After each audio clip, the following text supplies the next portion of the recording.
Hi, it's Dana from Parenting in Real Life. I'm your parent and teen coach.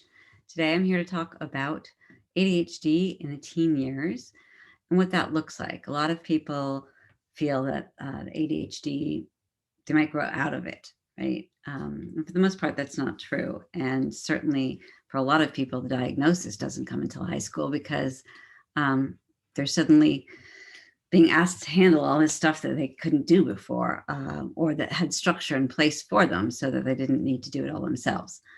Um, so one of the other things is because they don't have great executive functioning skills and they need that support, you'll also find that teens with ADHD are often a couple of years behind other teens who don't have ADHD as far as maturity and emotional control, which is lagging often for the teens.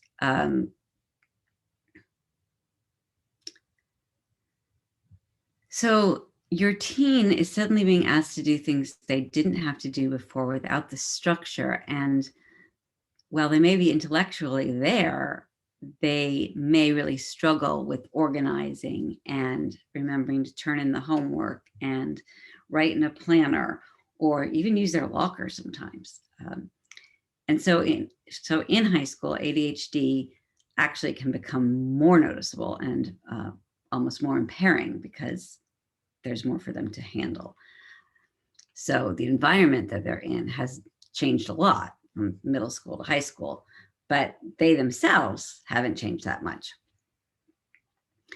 The other things to remember or think about and to talk to your teen about is that kids with ADHD often take bigger risks earlier. So driving in a car, right? They tend to get more traffic tickets, as well as get involved in more accidents.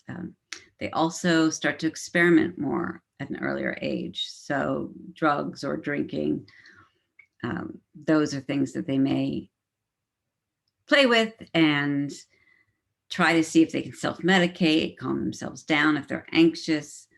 The problem is that they also have a higher degree of addiction. So it's really important to have that conversation and to prevent kids with ADHD from using drugs or alcohol. Okay, so what do we do about this? What we really need to do about this is just keep the lines of communication open. And that can be hard because kids become teens and they don't really want to spend time with their parents and they want to be with their friends. It's understandable. It's what they're supposed to push to do, get that independence. So lectures don't really cut it anymore, and if they ever did. So I think what we do is we talk and we tell them these things so they know ahead of time that, hey, it's not your fault, but you need to be aware of these things because they could really get in your way as you get older.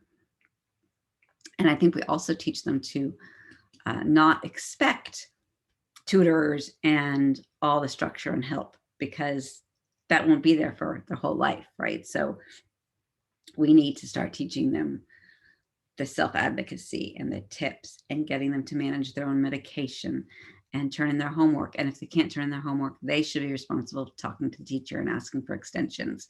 By high school, mama, we're not supposed to be involved there.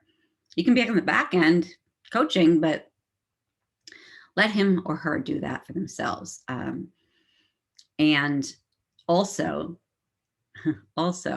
stay patient because while we need them to do those things, there is a neurobiological reason that they find it hard to do. So getting up in the morning, remember to turn in the homework, even if they've done it, those don't happen because they're lazy or even disrespectful, right? It's a brain issue. So strict discipline and focusing on failures isn't going to work for them. And in fact, more than any other type of kid, ADHD kids respond to positive parenting at a much higher and greater rate. So as a parent, you want to stay in the picture. You want to stay encouraging.